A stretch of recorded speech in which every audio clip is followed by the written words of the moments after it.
नमस्कार दोस्तों, मैं विकास कुमार फिलहाल हूँ जंतर मंतर पर। आप मेरे पीछे देख सकते हो टीटीसी बस और क्लस्टर में जो मार्शल थे उनका यहाँ धरना प्रदर्शन चल रहा है। किन मांगों को लेकर यहाँ पे धरना प्रदर्शन में जानने का प्रयास करेंगे। क्या नाम होगा सर? मेरा नाम आलम है, मैं मालसर इंचार्ज हूँ ओखला तेगन डिपो से। यहाँ पर जो ये धरना प्रदर्शन आप कर रहे हैं किन मांगों को लेकर? धरना प्रदर्शन हम लगातार, ये हमारा पांचवा धरना है। पांचवा धरना है। सबसे पहला धरना हमने सीएम ऑफिस दिया था, वहाँ से कोई रिजल्ट नहीं मिला। उसके बाद राजघाट, एलजी हाउस, हमें लगातार कोई आश्वासन दिया जा रहा, कहीं कोई ठोस सबूत नहीं है। अब नया ये है कि दिल्ली पुलिस ने अपना काम आसान करने के लिए हमें राजघाट से यहाँ पे डाल दिया, क्योंकि यहाँ की गाइडलाइन सभी को पता है, 5 बजे के बाद यहाँ पे कोई नहीं रुक सकता। तो हम डेली यहाँ आके भटकते रहेंगे, तो अपने बच्चे, घर परिवार कैसे चलाएंगे? ऊपर से सैलरी नहीं आई है, ये लोग सैलरी देने के लिए बिल्कुल भी तैयार नहीं है। मेरा सभी राजनीतिक को जितनी भी ये है सबसे ये कहना है कि हम लोगों को देखते हुए, हमारी परेशानी देखते हुए, बच्चों की परेशानियाँ देखते हुए कि हमारी सैलरी दे दें। और हमारी आपकी सैलरी नहीं दी गई और आप ये भी कह रहे हैं कि जो ये नवंबर में स्टार्टिंग में आपको हटाया जा रहा है। 6 महीने से हमारी सैलरी नहीं मिली और ये सुनने में आ रहा है कि नवंबर ख़त्म होने के बाद हमारी जो ना ड्यूटी ख़त्म कर दी जाएगी, कि सिविल डिफेंस निष्काम सेवा में आती है। बस मुझे इतना सा सवाल पूछना है सरकार से कि सिविल डिफेंस में जब हमें यहाँ नौकरी पर लगाया था तो तब भी वही रूल रेगुलेशन थे, अब भी वही है, तो तभी क्यों नहीं ये सब सोचा था कि हाँ ये हटाया जा सकता है? ऐसा कहीं नहीं है कि लगातार कि हम सिविल डिफेंस में ड्यूटी नहीं कर सकते।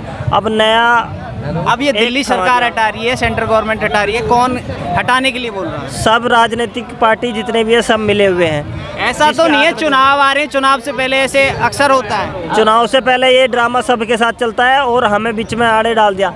कम से कम हमारी सैलरी और नौकरी तो निरंतर चलते रहते हैं, जो भी करना था।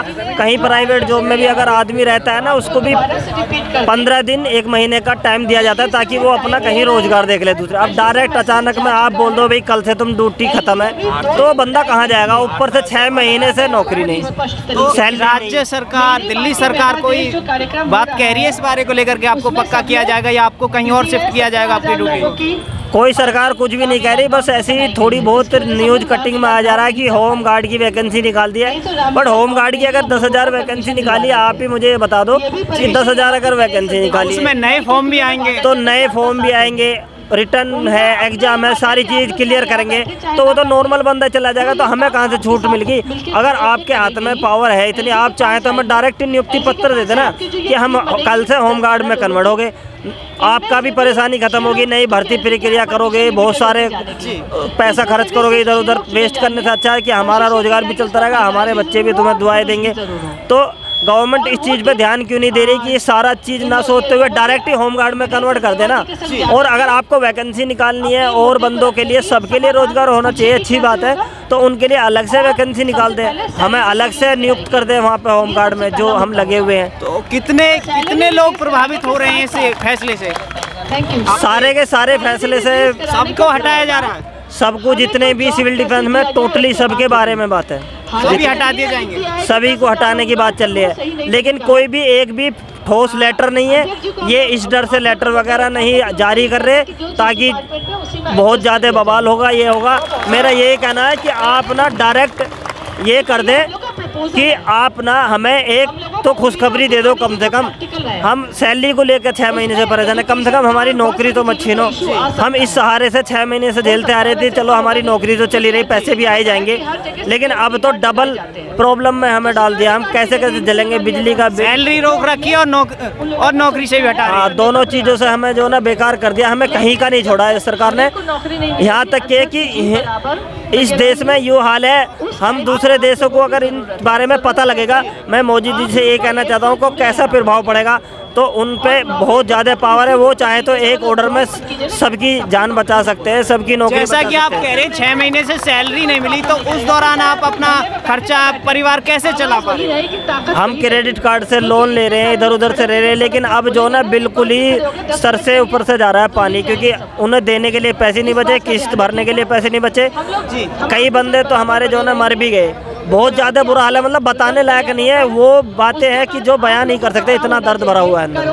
हाँ। तो आगे अब ये कब तक चलेगा कुछ आगे? अब जैसे आप यहाँ शिफ्ट कर दियो, आप भी कह रहे हो कि यहाँ आप 5 बजे से बाद नहीं रुक पाओगे, तो इस हिसाब से तो धरना पूरी तरह से वो प्रभावित हो गया आपका। धरना प्रभावित तो वो क्या गया है, क्योंकि रूल वो स्थायी नहीं रहा। नहीं, लेकिन हमने भी ये है कि हम 5 बजे भले से हमें निष्काम करने की आदत है, हम तो लगातार निष्काम करते आ रहे हैं 8-10 साल से, हम डेली आ जाएंगे, कोई दिक्कत नहीं। लेकिन सरकार को अगर थोड़ी भी हम बच्चों पे, हमारे बच्चों पे, परिवार पे थोड़ा सा भी दया है, उनके लिए दुआएं देंगे, कृपया करके हमारी इस समस्या को सुन ले जल्दी से जल्दी, हम इतना परेशान ना हो। और जो हमारी समस्याओं को सुनेगा हम उसे आगे देखेंगे, और हमारी समस्याओं को अगर नहीं देखेगा, जनता कभी भी भूलती नहीं है, वो जैसा करोगे वैसे ही फिर आगे को वो करेंगे। अभी चुनाव भी आने वाले, चुनाव के टाइम पे भी किसी पार्टी ने ऐसा कोई आश्वासन दिया? किसी ने कोई आश्वासन नहीं दिया। सब अपना अपना राजनीतिक पार्टी जब इलेक्शन हो रहा है सब अपने अपनी बातें बोल के चले जाते हैं, कोई कुछ नहीं कर रहा। ठोस लिखित में कोई प्रूफ देना कि हाँ मैं फला पार्टी का हूँ और मैं ये गारंटी ले रहा हूँ कि आपकी नौकरी नहीं जाएगी या आपकी सैलरी आ जाएगी, तो कोई भी आगे आने को तैयार नहीं। मैं यहाँ तक कि कह रहा हूँ, कोई मीडिया, बड़े बड़े रिपोर्टर चैनल, कोई भी आता नहीं है। जो मेन स्ट्रीम मीडिया में आपका जो मुद्दा है वो दिखाया नहीं जा रहा सही तरीके से, जो आवाज़ आपकी सबको पता लगे। कश्मीरी गेट पे इतना कुछ हुआ था, जब जाके 1-2 न्यूज में आया था, क्या न्यूज वालों को भी घर परिवार है, क्या उनको ये मुद्दा ज़्यादा लेवल पर उठाया नहीं जाना चाहिए? क्या उनको इस चीज़ को देखना नहीं चाहिए? क्योंकि वे भी हमारे माँ बहन भाइयों में से ही है कि अगर थोड़ी सी भी देश के प्रति, वर्दी के प्रति, इस खाकी के प्रति थोड़ा सा भी अगर दर्द है ना, तो इस मुद्दे को सुलझाया जाए और जल्दी से जल्दी 1 तारीख से पहले से करा जाए, यही उम्मीद है। जय हिंद। 1 तारीख आने वाली है, उससे पहले कोई फैसला हो पाएगा? फैसला हो पाएगा ना पाएगा वो तो सरकार के हाथ में। हम लोग तो आशा लगाए बैठे हैं कि हमें कुछ ना कुछ जरूर खुशखबरी मिलेगी, लेकिन हम लोग भूखे प्यासे यहाँ निराश आए, एक घूंट पानी तक का भी मतलब हमें कोई पूछने वाला नहीं है, कोई भी पॉलिटिकल पार्टी।